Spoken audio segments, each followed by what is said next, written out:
Assalamualaikum warahmatullahi wabarakatuh. Anak-anakku kelas 7 yang Bu Yeni banggakan, mari kita pertemuan pada hari ini kita tentang perkembangan Islam pada masa Khulafaur Rasyidin. Kita masuk kepada bab 3. Kompetensi dasar yang perlu anak-anak ketahui. Yang pertama yaitu menghayati nilai-nilai positif yang dilakukan Khulafaur Rasyidin untuk kemajuan umat Islam. Yang kedua, menganalisis berbagai kemajuan yang dicapai umat Islam pada masa Khulafaur Rasyidin, menjalankan perilaku ikhlas dalam berjuang, dan keempat, menyusun peristiwa penting dari kemajuan yang dicapai pada masa Khulafaur Rasyidin. Di sini akan Bu Erni tampilkan tentang peta konsep.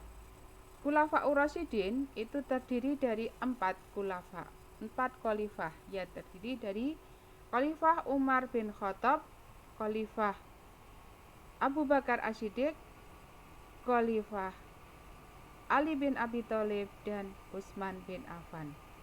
Di sini anak-anak bisa lihat bagaimana biografi dari masing-masing khalifah tersebut. Khalifah Abu Bakar, Khalifah Umar bin Khattab, Khalifah Utsman bin Affan, dan Khalifah Ali bin Abi Thalib. Bisa anak-anak cermati dalam peta konsep yang Bu Erni sampaikan pada hari ini.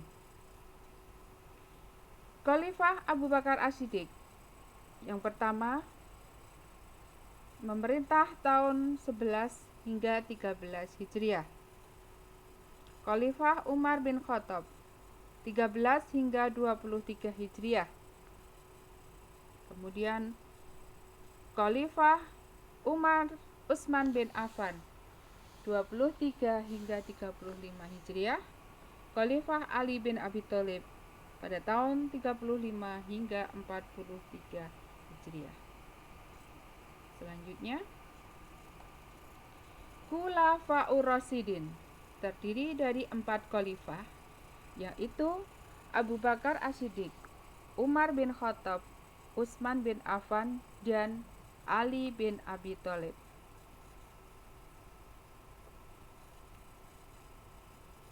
Latar belakang munculnya Khulafaur Rasyidin. Yang pertama, apa itu pengertian dari Khulafaur Rasyidin? Khulafaur Rasyidin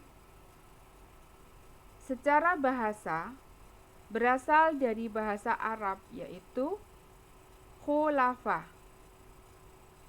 Khalifah artinya pengganti, sedangkan ar-rasyidin yaitu mereka yang dapat petunjuk, para khalifah yang mendapat petunjuk. Jadi, Khulafaur Rasyidin menurut bahasa adalah orang yang ditunjuk sebagai pengganti, pemimpin, atau penguasa yang selalu mendapatkan petunjuk dari Allah Subhanahu wa Ta'ala. Khulafaur Rasyidin menurut istilah adalah pemimpin umat Islam, pengganti Nabi Muhammad yang mendapat petunjuk dari Allah Subhanahu wa Ta'ala untuk meneruskan perjuangan Nabi Muhammad. Sekarang kita masuk kepada latar belakang munculnya Khulafaur Rasyidin. Rasulullah Shallallahu Alaihi Wasallam wafat pada hari Senin, tanggal 12 Rabiul Awal 11 Hijriah. Pada saat itu, beliau berumur 63 tahun. Langkah pertama yang dilakukan oleh Abu Bakar As-Siddiq adalah dengan memimpin proses pemakaman Rasulullah.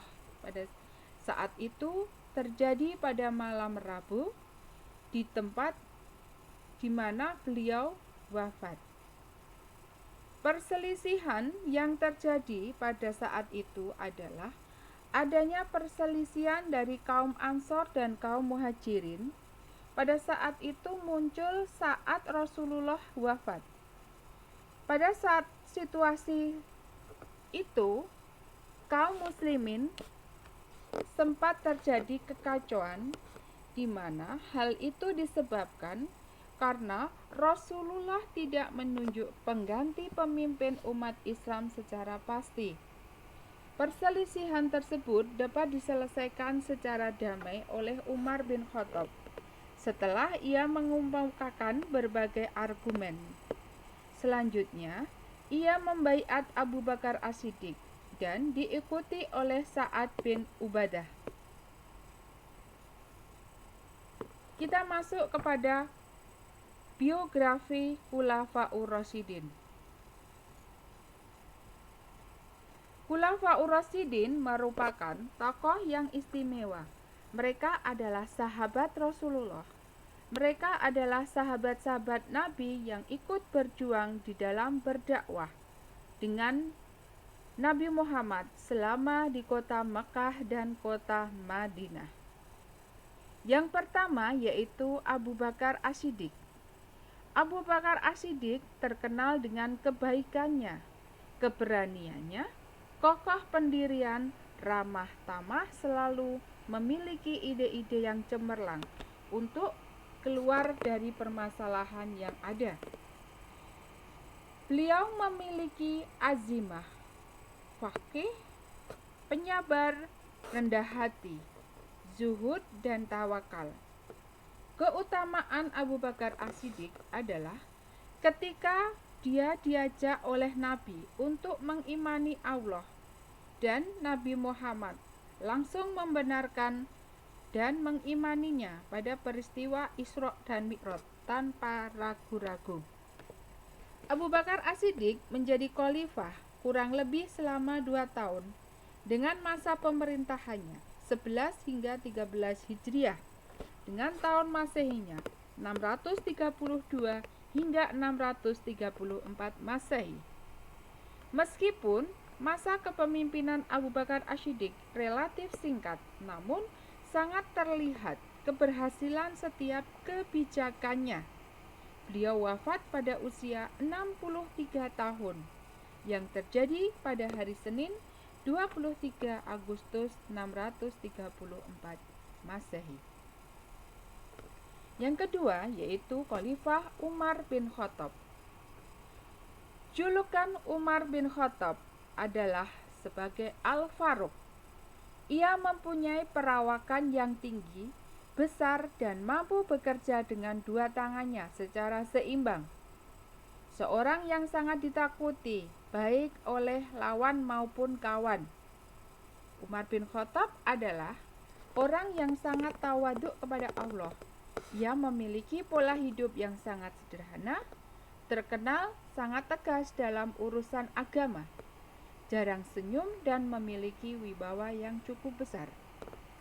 Khalifah Umar bin Khattab diangkat sebagai khalifah melalui penunjukan langsung atas dasar wasiat khalifah sebelumnya, yaitu Abu Bakar As-Siddiq. Ia memerintah selama 10 tahun, pada tahun 13 Hijriah sampai 23 Hijriah dengan tahun Masehi 634 hingga 644 Masehi, dengan berbagai prestasi yang monumental. Khalifah Umar bin Khattab wafat akibat ditusuk pada saat dia sedang melakukan sholat oleh Abu Lu'lu'ah Al-Majusi. Dia seorang mantan dari budak Persia. Yang ketiga, Khalifah Umar bin Affan. Khalifah Umar bin Affan merupakan salah satu dari 10 sahabat Rasulullah yang diberitakan sebagai penghuni surga. Merupakan Khulafaur Rasyidin yang ketiga dan merupakan salah seorang sahabat Nabi yang mendapat petunjuk. Memiliki akhlak yang sangat mulia, pemalu, dermawan, dan terhormat. Utsman bin Affan menjabat sebagai khalifah selama 12 tahun, yaitu tahun 23 hingga 35 Hijriah, dengan tahun Masehinya 644 hingga 655 Masehi. Ia diangkat melalui Dewan Pemilihan Khalifah, yaitu semacam tim formatur yang dibentuk oleh Khalifah Umar bin Khattab. Yang keempat yaitu Khalifah Ali bin Abi Thalib. Khalifah Ali bin Abi Thalib karamatullah wajhah, orang yang pertama kali masuk Islam dari golongan anak-anak. Ia merupakan salah satu dari 10 sahabat Nabi yang diberitakan masuk surga. Ali bin Abi Thalib menjabat sebagai khalifah kurang lebih selama 5 tahun, dari tahun 35 hingga 40 Hijriah, dengan tahun Masehinya 655 hingga 660 Masehi. Ia diangkat sebagai khalifah dengan mengalami berbagai intrik dan politik yang cukup luar biasa. Ali bin Abi Thalib meninggal karena dibunuh oleh Ibnu Muljam, atau nama lengkapnya Abdurrahman Muljam, yang saat itu melaksanakan sholat.